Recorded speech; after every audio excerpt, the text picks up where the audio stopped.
Hello dear CTET aspirant. तो आज 29 दिसंबर का जो परीक्षा था वो सफलतापूर्वक संपन्न हो चुका है। तो आप सभी जो यहाँ से क्वेश्चन पूछे गए थे आज के शिफ्ट में हम आपको वो क्वेश्चन कराएंगे और आप ये सभी क्वेश्चन जरूर पढ़िएगा आपके अगले शिफ्ट में के लिए ये बहुत ही महत्वपूर्ण है। तो हम देखते हैं कि किस किस चैप्टर से क्वेश्चन पूछे गए हैं, किस किस टॉपिक से चैप्टर उठाया गया है। तो आइए क्वेश्चन देखते हैं। क्वेश्चन क्या है हमारा कि भाषा के अर्जन एवं विकास के लिए सर्वाधिक संवेदनशील अवधि कौन सी है। तो आपका प्रारंभिक बाल्यावस्था है। देखिए जो भाषा का अर्जन और विकास है, कल भी भाषा से क्वेश्चन आपको पूछा गया था, आज भी पूछा गया है। आइए देखते हैं नेक्स्ट क्वेश्चन क्या है हमारा कि निम्नलिखित में से कौन सी लॉरेंस कोहलबर्ग के द्वारा प्रस्तावित नैतिक विकास की एक अवस्था है। तो आंसर होगा सामाजिक अनुबंधन अभिविन्यास। देखिए लॉरेंस कोहलबर्ग से भी एक क्वेश्चन पूछा गया था और आज भी पूछा गया है। लॉरेंस कोहलबर्ग आपके लिए बहुत इंपॉर्टेंट है, इनको दोहरा कर जाइएगा आप सभी। आइए देखते हैं नेक्स्ट क्वेश्चन कि बच्चों को संकेत देना तथा आवश्यकता पड़ने पर सहयोग प्रदान करना निम्नलिखित में से किसका उदाहरण है। तो किसका है ये, पाठ या ढांचा का उदाहरण है। तो पाठ या ढांचा से भी कोई क्वेश्चन आपको पूछ सकता है आपके भी शिफ्ट में। चलिए देखते हैं नेक्स्ट क्वेश्चन क्या है कि बच्चों के संज्ञानात्मक विकास के संदर्भ में निम्नलिखित में से कौन सी पियाजे की संरचना है। तो जो पियाजे हैं इनका स्कीम और स्कीमा ये दोनों आप याद करिएगा। तो इसका आंसर होगा स्कीमा। तो आप स्कीम और स्कीमा दोनों पढ़कर जाइएगा, यहाँ से क्वेश्चन आपको पूछ सकता है स्कीम और स्कीमा ये दोनों दोहरा कर आप जाइएगा जरूर। चलिए देखते हैं आकलन का प्राथमिक उद्देश्य क्या होना चाहिए। आकलन से भी क्वेश्चन देखिए आपको पूछा है प्राथमिक उद्देश्य। तो आंसर देते हैं क्या है, संबंधित अवधारणाओं के बारे में बच्चों की अस्पष्टता तथा भ्रांतियों को समझना। चलिए नेक्स्ट क्वेश्चन देखते हैं क्या है कि शिक्षण अधिगम प्रक्रिया में वंचित समूह से संबंधित विद्यार्थियों के द्वारा सहभागिता कम होने की स्थिति में एक शिक्षक को क्या करना चाहिए। आंसर होगा कि अपनी शिक्षण पद्धति पर विचार करना चाहिए तथा बच्चों की सहभागिता में सुधार करने के लिए नए तरीके ढूंढने चाहिए। आइए नेक्स्ट क्वेश्चन देखते हैं क्या है। ये आपके सीडीपी के क्वेश्चन चल रहे हैं, इसके बाद हम ईवीएस के भी कराएंगे और इंग्लिश के भी देखेंगे कुछ क्वेश्चन कहाँ से आए हुए हैं। तो चलिए देखते हैं यहाँ पर क्या है क्वेश्चन कि एक समावेशी कक्षा में एक शिक्षक को विशिष्ट शैक्षिक योजनाओं को क्या करना चाहिए, यहाँ पर सक्रिय रूप से तैयार करना चाहिए। अगर आप एक शिक्षक हैं तो कोई भी योजना बना रहे हैं तो आपको उसमें हमेशा सक्रिय एक्टिव रहना चाहिए और एक्टिव से ही उस कार्य को आपको करना चाहिए। चलिए देखते हैं। देखिए ये अधिनियम 2009 ये बहुत इंपॉर्टेंट है। एक सेकेंड रुकिएगा आप सभी। आइए देखते हैं क्या है कि शिक्षा का अधिकार अधिनियम 2009 में उल्लेख की गई समावेशी शिक्षा की अवधारणा निम्नलिखित में से किस पर आधारित है। आंसर देखते हैं मुख्यतः व्यावसायिक शिक्षा उपलब्ध करा करके अशक्त बच्चों को मुख्य धारा में शामिल करना। इसमें देखिए जो आपका ये 2009 है, फिर एनसीएफ जो हमारा है, फिर उसके बाद 2005 2000, ठीक है। ये सारी चीज़ें आप क्या करेंगे पढ़ कर जाएंगे। उसके बाद जो 2020 है ये इसको भी पढ़कर जाएंगे, जो अभी इस टाइम चल रहा है 2022 से 2020 से बहुत सारे क्वेश्चन पूछ रहे हैं तो इस चैप्टर को दोहरा कर जाइएगा। आइए देखते हैं क्वेश्चन क्या है। आंसर हो गया इसका। आइए देखते हैं क्वेश्चन क्या है कि छात्र केंद्रित शिक्षा शास्त्र की क्या विशेषता है। तो आंसर है बच्चों के अनुभव को प्रमुखता देना। आइए नेक्स्ट क्वेश्चन देखते हैं क्या है हमारा। विद्यार्थियों को स्पष्ट उदाहरण एवं गैर उदाहरण देने का क्या परिणाम है। अवधारणा परिवर्तन को प्रोत्साहित करने के लिए यह एक प्रभावशाली तरीका है। अगर आप एक शिक्षक हैं, विद्यार्थी को क्या कर रहे हैं स्पष्ट उदाहरण दे रहे हैं या गैर उदाहरण देने से क्या परिणाम होता है, तो अवधारणा परिवर्तन को प्रोत्साहित करने का एक क्या है प्रभावशाली क्या है आपका तरीका है। आइए नेक्स्ट क्वेश्चन देखते हैं क्या है। नेक्स्ट क्वेश्चन है कि शिक्षक बच्चों की जटिल अवधारणाओं की समझ को किस प्रकार सहज कर सकते हैं। तो ये क्या कर सकते हैं बच्चे यहाँ पर जो जटिल अवधारणाएं हैं उसको किस प्रकार सहज कर सकते हैं कि अन्वेषण एवं परिचर्चा के लिए अवसर उपलब्ध कराकर। देखिए अवसर यहाँ पे हमारा पॉजिटिव वर्ड है, तो जहाँ पे आपको अवसर और ऐसे शब्द आए तो ये पॉजिटिव है। अगर ही आ गए, भी आ गए, ये सब क्या आ गए, केवल आ गए, तो ये सब हमारे निगेटिव वर्ड हैं, ठीक है। तो यहाँ पेपर में आप ध्यान दीजिएगा। क्वेश्चन है कि हार्वर्ड गार्डनर का बहुबुद्धि सिद्धांत सुझाता है कि शिक्षक को चाहिए कि विषय वस्तु की वैकल्पिक विधियों से पढ़ाने के लिए बहुबुद्धि को एक रूपरेखा की तरह ग्रहण करें। तो ये आपका आंसर होगा। चलिए नेक्स्ट क्वेश्चन देखते हैं क्या है कि आउट ऑफ द बॉक्स चिंतन किससे संबंधित है। तो किससे संबंधित है, अनुकूलन चिंतन से। देखिए आउट ऑफ द बॉक्स मतलब चिंतन से भी क्वेश्चन आपको आया था, कल भी आया था और आज भी आया है। तो चलिए देख लेते हैं ये कुछ इंपॉर्टेंट है, जैसे जीन पियाजे हो गए, कोहलबर्ग हो गए, ये और चिंतन हो गया, ये सारी चीज़ें थोड़ी इंपॉर्टेंट है। समावेशन हो गया, तो ये सब चैप्टर आप जरूर पढ़ कर जाइएगा। यही देखते हैं क्वेश्चन क्या पूछा गया है कि पियाजे के अनुसार कोई बच्चा किस अवस्था में अपने परिवेश की वस्तुओं को पहचानने और उन्हें विभेद करने लगता है। तो देखिए पियाजे से ये क्वेश्चन जरूर हर साल पूछा गया है, इसके पहले भी आया है। तो देखिए इसमें क्या है, पूर्व संक्रियात्मक अवस्था। पूर्व संक्रियात्मक अवस्था कैसे है कि जो जीन पियाजे जी हैं, इनके अनुसार ये कहते हैं कि जो बच्चा है वह मतलब कि पूर्व संक्रियात्मक अवस्था में अपने परिवेश की वस्तु को क्या करने लगेगा, पहचानने लगेगा और उसमें विभेद करने लगता है। चलिए नेक्स्ट क्वेश्चन देखते हैं क्या है कि पियाजे द्वारा बताई गई बाल विकास की 4 अवस्थाओं में औपचारिक अथवा अमूर्त संक्रियात्मक अवस्था की अवधि है। तो क्या है अवधि इसकी अवधि 11 वर्ष से लेकर प्रौढ़ावस्था तक है। ठीक है, देखिए पियाजे से 2 क्वेश्चन है, पियाजे से आपको ज़्यादा क्वेश्चन पूछा जाता है और कोहलबर्ग से भी आपको ज़्यादा क्वेश्चन पूछा जाता है। ठीक है, तो चलिए देखते हैं नेक्स्ट क्वेश्चन क्या है कि वातावरण के अनुसार स्वयं को ढालना क्या कहलाता है, अनुकूलन कहलाता है। जो वातावरण का क्वेश्चन होता है, वातावरण और प्लस आपका जो आनुवंशिकता से संबंधित जो क्वेश्चन होता है वो जरूर आता है, तो इसको दोहरा कर जाइएगा आप सभी। तो चलिए देखते हैं नेक्स्ट क्वेश्चन क्या है हमारा। नेक्स्ट क्वेश्चन है कि कोहलबर्ग के अनुसार शिक्षक बच्चों में नैतिक मूल्यों का विकास कर सकता है। ऑप्शन है आंसर है नैतिक मुद्दों पर आधारित चर्चाओं में उन्हें शामिल करके। क्वेश्चन पूछा है कि लेव वागस्की के अनुसार संज्ञानात्मक विकास का मूल कारण है सामाजिक अन्योन्य क्रिया। देखिए लेव वागस्की से भी कल क्वेश्चन पूछा गया था, आज भी पूछा गया है, तो इसे ध्यान दीजिएगा आप सभी।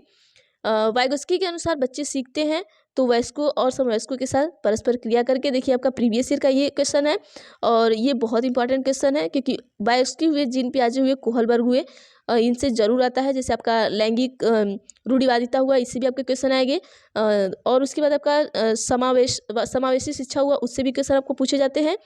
तो चलिए देखते हैं, ये सारी चीज़ें आप ध्यान दीजिएगा और जो स्कीम और स्कीमा बताए उसको भी आप एक बार पढ़ कर जाइएगा।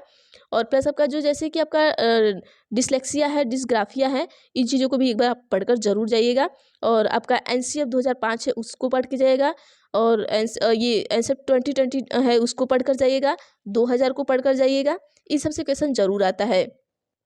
तो चलिए देखते हैं वयस्कों और समवयस्कों के साथ परस्पर क्रिया से, ये आंसर हो गया आपका। नेक्स्ट क्वेश्चन देखते हैं क्या है, प्रोजेक्ट प्रणाली का प्रयोग निम्न में से किस शिक्षा पद्धति के अंतर्गत किया जाता है।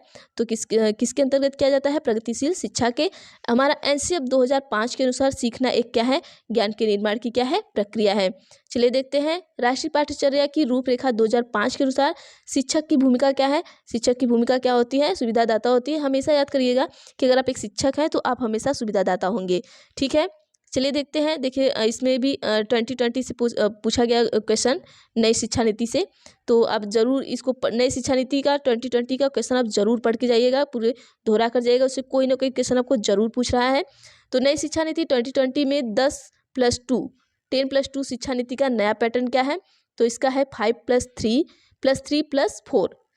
ठीक है, आइए देखते हैं नेक्स्ट क्वेश्चन क्या है कि नई शिक्षा नीति का लक्ष्य 8 से 13 वर्ष की आयु तक के बच्चे को गुणवत्तापूर्ण शिक्षा प्रदान करना है। मतलब ये कब तक प्रदान करना है, ये आपको 2030 तक प्रदान करना है। देखिए ये बहुत इंपॉर्टेंट क्वेश्चन है, ये आप पढ़ कर जाइएगा, ये जो क्वेश्चन है। आइए देखते हैं नेक्स्ट क्या है। नेक्स्ट पूछा गया है कि बालकों के सीखने की प्रक्रिया में कौन सा पर्यावरणीय कारक योगदान देता है। तो कौन सा देता है, पर्यावरण का प्रभाव। क्वेश्चन है कि मानव विकास की किस अवस्था के बाद व्यक्ति परिपक्व हो जाता है। तो किशोरावस्था के बाद वो परिपक्व हो जाता है। क्वेश्चन है कि विकास एक क्रमिक एवं मंद गति से चलने वाली प्रक्रिया है, इसका संबंध किस विचारक से है। तो किससे है कि स्किनर जी कहते हैं कि जो हमारा विकास है वो मंद गति से चलता है, और इस क्या है, मंद गति से चलने वाली क्या है, एक प्रक्रिया है। चलिए देखते हैं नेक्स्ट क्या है। देखिए प्रकृति विवाद से आया, यहाँ से भी क्वेश्चन जरूर पूछता है, ये भी देखिएगा, ये आज के पेपर में पूछा गया है, आपके भी शिफ्ट में पूछ सकता है। तो प्रकृति पोषण विवाद में प्रकृति से क्या अभिप्राय है। तो प्रकृति से अभिप्राय है कि जैविक विशिष्टताएं एवं वंशानुक्रम सूचनाएं। और ये देखिए सामाजिकरण से भी क्वेश्चन पूछा है, जैसा कि मैंने आपको बताया था कि सामाजिकरण से भी क्वेश्चन आता है। तो सामाजिकरण का अर्थ है कि समाज में समायोजित होना। चलिए नेक्स्ट क्वेश्चन देख लेते हैं क्या हमारा, कि भाषा विकास में सहयोग करने का कौन सा तरीका गलत है। तो यहाँ पर क्या है कि उसकी अपनी भाषा के प्रयोग में अमान्य करना। कभी भी बच्चे को उनकी भाषा के प्रयोग में अमान्य न करें, हमेशा उनके भाषा का क्या करें, इज्जत करें, और उनकी भाषा को इस तरीके से ले कि बच्चा निगेटिव में न जाए, वो पॉजिटिव में रहे अपनी भाषा को लेकर। तो आइए देखते हैं पर्यावरण से कुछ क्वेश्चन पूछे गए हैं, किस तरीके से क्वेश्चन है हम उसको देख लेते हैं। चलिए पर्यावरण अध्ययन से कैसे क्वेश्चन आए थे हम एक बार देख लेते हैं। कल का भी हमने आपको एनालिसिस करा दिया है, वहाँ पर भी आप जाकर देखिएगा। आइए देखते हैं पर्यावरण से किस तरीके के क्वेश्चन पूछे गए हैं। क्वेश्चन है देखिए ओक का, और यहाँ पे देखिए नारियल का। ये सब क्वेश्चन बहुत नॉर्मल है, यहाँ से जरूर पूछे जाते हैं। तो क्वेश्चन देखते हैं कि रेगिस्तानी ओक नाम का एक पेड़ है जो पाया जाता है। रेगिस्तान ओक ऑस्ट्रेलिया के उत्तरी भाग में पाया जाता है। आपका आंसर ये होगा। क्वेश्चन दूसरा पूछा है कि नारियल डली हुई किसी भी करी के साथ उबला हुआ टेपियोका निम्नलिखित में से किस क्षेत्र का प्रिय भोजन है। तो किसका है? केरल का है। देखिए ये बहुत ही बार क्वेश्चन पूछा गया है, ये भी आज भी पूछा गया क्वेश्चन आपको। चलिए देखते हैं क्या है क्वेश्चन कि रेटिंग स्केल में कौन सी तकनीकी का उपयोग होता है। तो किसका होता है? जांच सूची का होता है। देखिए कुछ नया क्वेश्चन पूछा गया यहाँ पर। भारत में बिहार के संदर्भ में जम्मू कश्मीर एवं गोवा की स्थिति क्या है। तो आइए देख लेते हैं कि भारत के संदर्भ में जम्मू कश्मीर और गोवा की स्थिति क्या है। तो देख लेते हैं ये क्या है स्थिति इनकी, उत्तर से पश्चिम और दक्षिण से पश्चिम की ओर है। आइए देख लेते हैं क्वेश्चन क्या है कि प्राथमिक स्तर पर पर्यावरण अध्ययन में समुदाय सीखने सिखाने का एक महत्वपूर्ण संसाधन है, क्योंकि यह वास्तविक परिस्थितियों में सीखने के अवसर उपलब्ध कराता है। देखिए अगर ऑप्शन में आपका अवसर आ गया है तो आपका आंसर बिल्कुल सही होगा। ठीक है, देखिए नेक्स्ट क्वेश्चन क्या है आपका, लद्दाख से पूछा गया है कि हमारे देश में निम्नलिखित स्थानों में से कौन सा ठंडा रेगिस्तान है। कौन सा है? आपका लद्दाख है। आइए नेक्स्ट क्वेश्चन देखते हैं क्या है। देखिए कुछ इस तरीके से भी क्वेश्चन आपको ब्रॉड करके पूछा गया है कि रेहाना अपने परिवार के साथ केरल जाती है, वहाँ उसे ऊंचे वृक्ष दिखाई पड़ते हैं जो उनके गृह नगर शिमला के ऊंचे वृक्षों से भिन्न है। उसने केरल में कौन से वृक्ष देखे होंगे। तो उन्होंने कौन सा वृक्ष देखा है? नारियल का वृक्ष देखा होगा, क्योंकि देखिए जो केरल है, केरल में क्या होता है कि वृक्ष जो होते हैं ऊंचे दिखाई देते हैं। जो नारियल का वृक्ष होता है वो ऊंचा दिखाई देता है, और गृह नगर शिमला के ऊंचे वृक्षों से क्या होता है? ये अलग होता है। ठीक है, आइए देखते हैं नेक्स्ट क्वेश्चन क्या है। नेक्स्ट क्वेश्चन पूछा गया था कि नीता आंध्र प्रदेश जाती है और 2 साड़ियाँ खरीदती है जो आमतौर पर वहीं बनाई जाती हैं, वे क्या कहलाती हैं। तो देखते हैं क्या करती है, पोचमपल्ली और क्या है, कलमकारी। तो ये पोचमपल्ली भी आप पढ़ कर जाइएगा, यहाँ से क्वेश्चन आपके भी शिफ्ट में आ सकता है। क्वेश्चन देखते हैं, एस्किमो अपने घर इग्लू का निर्माण बर्फ से करते हैं, इसका कारण है। तो आइए देखते हैं इसका कारण क्या है। बर्फ की दीवारों के बीच मौजूद हवा अंदर की गर्मी को बाहर जाने से रोकती है। केरल के निकटवर्ती राज्य हैं कर्नाटक और महाराष्ट्र हैं। आइए नेक्स्ट क्वेश्चन देखते हैं क्या पूछा गया है आज। इस पौधे में पत्तियां हैं जिन्हें सब्जी के प्रयोग में लाया जाता है। इसके बीजों से तेल प्राप्त किया जाता है। यह पौधा किसका है? यह पौधा आपका सरसों का है। निम्नलिखित में से कौन सा पक्षी अपनी गर्दन को काफ़ी पीछे तक घुमा सकता है। तो उल्लू है। और ये क्वेश्चन देखिए हर शिफ्ट में पूछा जाता है और हर ईयर में पूछा जाता है, तो इसको भी ध्यान दीजिएगा, आपके शिफ्ट में भी ये क्वेश्चन आ सकता है। नेक्स्ट क्वेश्चन देखते हैं, प्राथमिक स्तर पर पर्यावरण अध्ययन का थीम कौन सा है। तो कौन सा है? आपका जल है। और नेक्स्ट देखते हैं क्या है कि सुप्रीम कोर्ट ने पर्यावरण और वन मंत्रालय को कब यह आदेश दिया कि ताजमहल के क्षेत्र में हरित क्षेत्र विकसित किया जाए। देखिए ये कुछ नया क्वेश्चन पूछ दिया गया है, तो ये कब किया गया? 1994 में किया गया है। अब देखते हैं नेक्स्ट क्वेश्चन क्या है। कुछ ऐसे क्वेश्चन आते हैं 4-5 जो आपको फंसाते हैं, तो वो थोड़े नए क्वेश्चन होते हैं, लेकिन आप थोड़ा पढ़ के जाइएगा, दोहरा कर जाइएगा, क्या पता यही क्वेश्चन वो आप में भी पूछ दिया जाए। तो देखते हैं क्वेश्चन क्या है। बांस के घर जो असम में बहुतायत से बनाए जाते हैं वो 10 से 15 फुट की ऊंचाई के मजबूत खंभों पर बनाए जाते हैं। ऐसा करने के पीछे क्या कारण है। तो क्या कारण है कि बाढ़ का कारण है। बाढ़ आने से क्या होती है, वहाँ डूब जाते हैं सारी चीज़ें, तो इसलिए क्या किया जाता है कि वो 10 से 15 फुट ऊंचाई पर अपने घर को मजबूत खंभों पर बनाते हैं। आइए नेक्स्ट क्वेश्चन देखते हैं क्या है कि कोई पक्षी पेड़ की ऊंची डाल पर अपना घोंसला बनाता है। यह पक्षी कौन हो सकता है। तो कौवा हो सकता है। चलिए देखते हैं नेक्स्ट क्या है। अब देखिए हिंदी से कुछ क्वेश्चन पूछा गया है, हिंदी से भी हम क्वेश्चन देख लेते हैं किस तरीके के क्वेश्चन आया है। तो क्वेश्चन देखते हैं कि भाषा सीखने और अर्जित करने में अंतर का मुख्य आधार है भाषा का उपलब्ध परिवेश। तो भाषा आप जरूर पढ़ के जाइएगा, भाषा से हर में क्वेश्चन पूछा गया है। भाषा से आपका CDP में भी पूछा गया, हिंदी में भी पूछा गया है, और भाषा से आपका EVS में भी क्वेश्चन पूछा गया है। तो भाषा चैप्टर जरूर आप दोहरा कर जाइएगा। चलिए देखते हैं क्या है क्वेश्चन कि प्राथमिक स्तर पर हिंदी भाषा सिखाने के लिए सबसे अधिक जरूरी है कक्षा में प्रिंट समृद्धि परिवेश। क्वेश्चन है कि बहुभाषिक कक्षा में बच्चों की भाषाएं संसाधन के रूप में कार्य करती हैं। हमारा आंसर होगा ये। आइए फिर क्वेश्चन देखते हैं क्या है कि भाषा सीखने सिखाने में आप किसे सबसे अधिक महत्वपूर्ण मानते हैं? तो किसे मानते हैं? सामाजिक अंतःक्रिया को, क्योंकि बच्चा जब समाज में रहेगा तो समाज से कुछ चीज़ों को सीखेगा और उसे जो चीज़ आती है वो दूसरे को सिखाएगा। चलिए नेक्स्ट क्वेश्चन देखते हैं क्या है कि हिंदी शिक्षण में डाल्टन पद्धति के दौरान, तो आंसर होगा विद्यार्थी स्वप्रेरणा से क्या करते हैं? कार्य करते हैं। आइए नेक्स्ट क्वेश्चन देख लेते हैं क्या है कि भाषा शिक्षण की प्रायः किन नवीन पद्धतियों द्वारा बातों पर विशेष बल दिया जाता है? तो किस पर दिया जाता है ये देखते हैं। बालक की स्वतंत्रता पर, बालक की रुचि पर, बालक की क्रियाशीलता पर। देखिए भाषा शिक्षण की प्राय किन नवीन पद्धतियों द्वारा बातों पर विशेष बल दिया जाता है, तो इसमें क्वेश्चन ऑप्शन 1 2 3 ऐसे करके दिया था। तो सारा ऑप्शन हम नहीं लगा सकते यहाँ पर, तो आप इसको देख लीजिएगा। चलिए देखते हैं नाटक शिक्षण के सोपान है। तो नाटक शिक्षण के कितने सोपान है? आपके 3 सोपान है। उद्देश्य निर्माण, पूर्व ज्ञान, प्रस्तावना। आइए देखते हैं नेक्स्ट क्वेश्चन क्या है कि प्रागैतिहासिक का अर्थ है लिखित इतिहास के पहले का। ठीक है, लिखित इतिहास के पहले का काल जो होता है वही प्रागैतिहासिक काल होता है आपका। नेक्स्ट क्वेश्चन देखते हैं क्या है कि किसी विधि के द्वारा पढ़ाने पर पद्य के गुण दोषों की आलोचना करनी पड़ती है, ये समीक्षा विधि में। आइए नेक्स्ट क्वेश्चन देखते हैं क्या है हमारा कि हिंदी भाषा शिक्षण का एक मुख्य उद्देश्य है, क्या है? आंसर क्या है? भाषा का ज्ञान देना। देखिए भाषा से फिर से क्वेश्चन पूछ दिया गया है, तो इसलिए आप पढ़ कर जाइएगा और भाषा को दोहरा कर जाइएगा। आपके शिफ्ट में भी भाषा से क्वेश्चन पूछ सकता है। तो चलिए देखते हैं यहाँ पर क्या है वचन और पठन संबंधी। देखिए यहाँ पे जिस क्वेश्चन आया था उसको भी एक बार हम देख लेते हैं, क्योंकि क्वेश्चन पूरा याद नहीं रहता है। जो क्वेश्चन याद रहते हैं वो लिखा जाता है, और जो क्वेश्चन नहीं पता रहते हैं और जो टॉपिक से संबंधित क्वेश्चन है वो हम आपको बता दे रहे हैं। जैसे वाचन और पठन से संबंधित भी क्वेश्चन आपके आए थे, पूछे गए थे। भाषा कौशल से भी संबंधित पूछे गए थे। चौमस्की से भी संबंधित क्वेश्चन पूछे गए थे आपके, और गद्यांश और मातृभाषा से भी क्वेश्चन आए थे आपके। कविता, भारत माता, ये भी इससे भी संबंधित थे आपके। जो कविता था वो भारत माता से संबंधित था, ऐसे कुछ क्वेश्चन थे आपके शायद। और यहाँ पे देखिए संधि से संबंधित प्रश्न भी आए थे आपको। ठीक है, संधि से भी एक प्रश्न आया था, मतलब जो आपका गद्यांश पद्यांश दिया रहता है उसमें संधि से भी संबंधित आया था। उसमें एक समास भी आया था आपका, तो संधि और समास भी याद करके जाइएगा। एनसीएफ 2005 देखिए ये तो बहुत इंपॉर्टेंट है, हर बार और हर शिफ्ट में पूछा जा रहा है और आपके शिफ्ट में भी आएगा। और NEP 2020 से भी संबंधित प्रश्न आए थे। ठीक है, तो ये जो हमारा NEP मतलब नई शिक्षा पद्धति है, इससे भी आया था।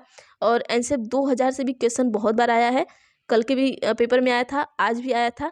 तो 2000 को भी आप पढ़ कर जाइएगा, क्योंकि ये अगर 2000 आप पढ़ कर जाते हैं, ऐसे 2000 हुआ, 2005 हुआ, 2009 हुआ, उस पर NEP 2020 हुआ, ये 3-4 चीज़ें जो आप एकदम रट्टा मार कर जाइएगा, यहाँ से जरूर आपके शिफ्ट में क्वेश्चन पूछे जाएंगे। आइए देखते हैं गणित से कुछ संबंधित प्रश्न कैसे आए थे। गणित में जैसे ट्रेन से संबंधित कुछ प्रश्न आए थे कि ये ट्रेन इतने दूरी पे जाती है, इस तरीके से यहाँ से यहाँ पहुँचती है, जो क्वेश्चन होता है वो आया था। और क्षेत्रफल से संबंधित भी कुछ प्रश्न आए थे आपके यहाँ पर, चलिए देखते हैं।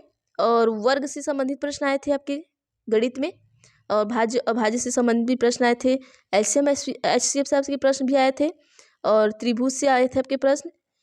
भिन्न से भी संबंधित प्रश्न आए थे आपके। प्राकृतिक संख्याओं का योग भी दिया था आपको वहाँ पर। ठीक है, क्योंकि देखिए सीटेट में बहुत ज़्यादा चीज़ें ऐसा नहीं है कि बहुत टफ मैथ देता है, तो इसलिए देख लीजिएगा, बस आसान टॉपिक से ही मैथ पूछा गया था। और प्राकृतिक संख्याओं से भी आया था। वेन हिले से संबंधित, वेन हिले तो बहुत इंपॉर्टेंट है, ये सबके शिफ्ट में आते हैं। ठीक है, NCF 2005 तो आप रट्टा ही मान लीजिए, आपके EVS हो, CDP हो, हिंदी हो, मैथ हो, सब में ये पूछा जाता है। आकलन से संबंधित भी आपको प्रश्न आए थे, आकलन भी आपका बहुत इंपॉर्टेंट है।